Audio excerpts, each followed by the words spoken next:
Salut tout le monde, c'est avec un immense plaisir que je vous retrouve dans cette deuxième vidéo. Alors dans cette deuxième vidéo, nous allons expliquer l'œuvre Antigone le plus brièvement possible en 8 étapes. Premièrement, vous avez le prologue. C'est quelqu'un qui nous présente les personnages au début. Juste après la présentation du personnage, vous avez la nourrice, la discussion entre la nourrice et Antigone. Antigone, elle revient d'une sortie qu'elle a faite la nuit. La nourrice, elle lui demande où elle était, et lui dit que voilà, j'étais juste en train de me promener, et la nourrice croit qu'Antigone a un amoureux.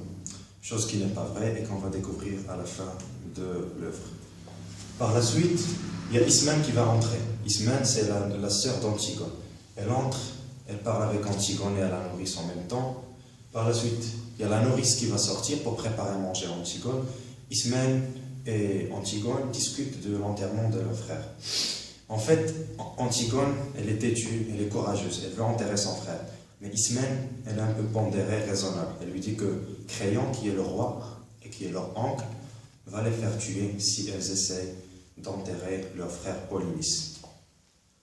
Par la suite, Ismène va sortir et nous allons assister à un dialogue entre Aimant et Antigone.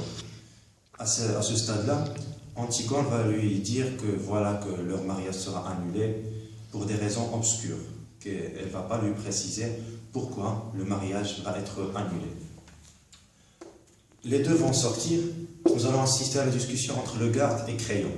Le garde, qui gardait le corps de Polynice, qui est le frère d'Antigone, il va dire à Créon que quelqu'un a essayé d'enterrer le cadavre. Et à ce stade-là, Créon va lui dire de renforcer la garde.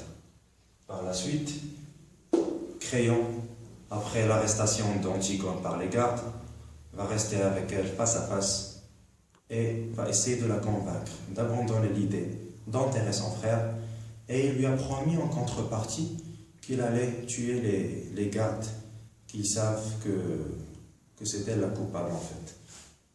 Antigone, elle est têtue, elle est courageuse. Elle ne va pas accepter l'offre de Créon et elle va rester sur son point de vue. Elle va pas changer son point de vue. Par la suite, elle sera condamnée. Donc, les gardes vont l'emmener pour la tuer, mais à ce stade-là, Aimant, triste, va sortir pour la suivre. À la fin, Aimant, Antigone meurent l'un à côté de l'autre.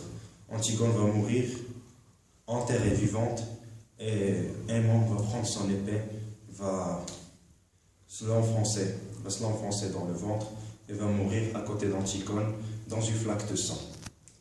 J'aimerais vous dire une chose. C'était juste une petite explication rapide pour que vous puissiez comprendre de quoi il s'agit dans cette œuvre. Cela ne vous empêche pas de lire l'œuvre, parce que si vous ne lisez pas l'œuvre, vous n'allez pas maîtriser les étapes et de la sorte, vous n'allez pas pouvoir situer le passage.